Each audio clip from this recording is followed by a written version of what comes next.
Welcome to Epic TV. It's Piolets week here in Chamonix, and we are neck deep in alpinists.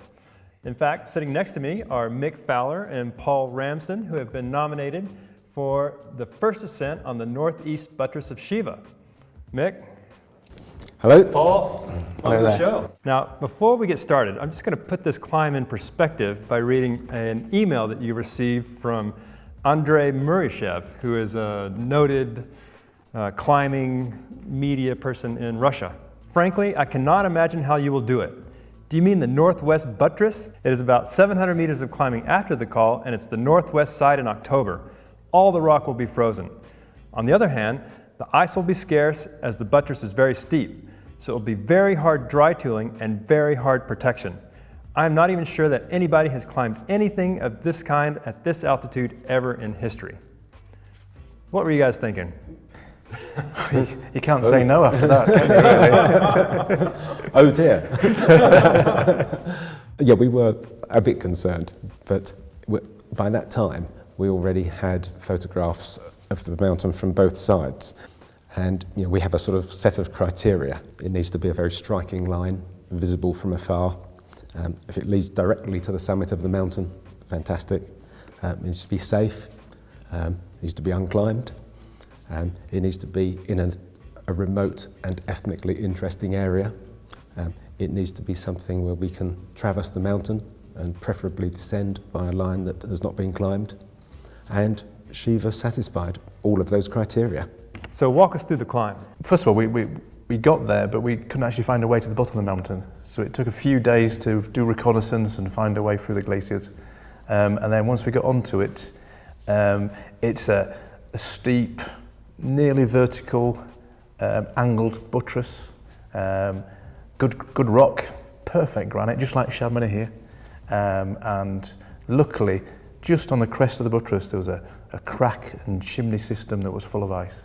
Where was your base camp? It's 3,900 meters, Okay. And it was in a valley where nobody had ever had a base camp before. It took about 2 days to get through the glacier, and then the buttress itself took 4 days. 4 days. And first day was fairly moderate, and then we had 3 days with hard, steep climbing. Up to the steep section, the rock was very poor. And on our, was it third day, we basically got to the top of the bad rock, and we had a wonderful bivouac on that balcony. Yes. And then from that point on, the rock changed and was just perfect quality granite. Fantastic. And then what was the climbing like after that? So basically you got a steep buttress. The left side of it was slightly overhanging all the way. The right side was just off vertical, and we climbed the crest between. So it was good face climbing, but every time you look left, it was just a vertical drop all the way down to the bottom. So some of the moves, you were literally lay backing the edge of the buttress. You're kidding. It was so sharp, it was like that. And you were lay backing the buttress. The rock was very, very solid. Right. And so every now and then, on most of it, we were able to get in reasonable protection. And can you rate the difficulty of the climbing? Yeah, we tend to give the mountain an overall grade, sort of ED plus kind of thing. Okay. But we don't really get into grading pitches and stuff like that. I think you can give too much detail about a climb, and that spoils it for anybody else who wants to climb it. One of the most memorable parts for me, I think, was we knew there was a blank wall of granite right near the top. And when we got there, first of all, we tried to skirt around it on the right, but we couldn't.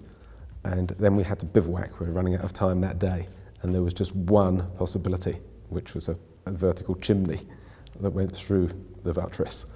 And when we were able to climb that, I think that was a great thing. Yeah, it's unusual to have a Himalayan mountain where literally the last 50 meters below the summit, there was a big question mark. Was it possible?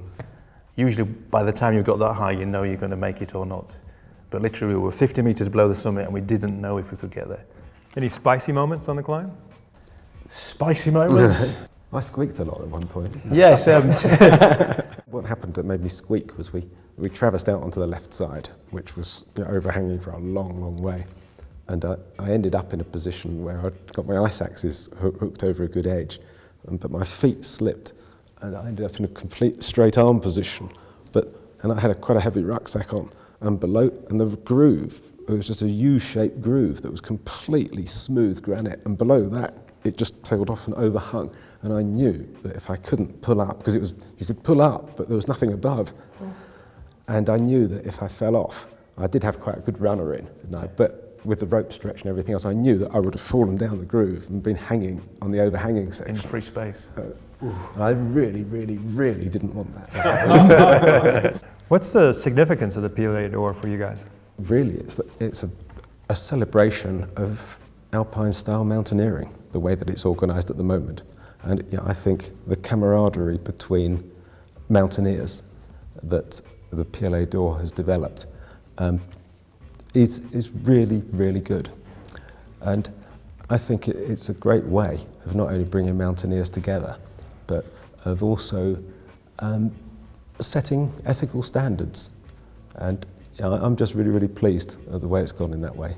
If you were on the jury, who would you vote for this year? Probably Nanga Parbat. Yeah. Yeah. No, it's a pretty remarkable achievement. Yeah, impressive. Very fine outing. Yeah. What's next for you guys? Well, East Tibet, hopefully. Thank Best you. of luck, guys. Okay. Thanks so much for thanks coming very in. much. Cheers. That's it for this episode. Until next time, Okay, charge hard, take chances. that seemed a long 3 minutes.